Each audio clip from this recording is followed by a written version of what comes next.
त्रिदलं त्रिगुणाकारं त्रिनेत्रं च त्रियायुधं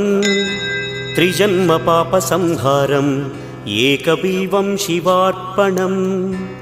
त्रिशाखैः बिल्वपत्रैश्च अच्छिद्रैः कोमलैः शुभैः तव पूजां करिष्यामि एकबिल्वं शिवार्पणम्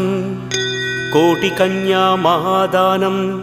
तिलपर्वतकोटयः काञ्चनं शैलदानेन एकबिल्वं शिवार्पणम् काशीक्षेत्रनिवासं च कालभैरवदर्शनं प्रयागे माधवं दृष्ट्वा एकबिल्वं शिवार्पणम्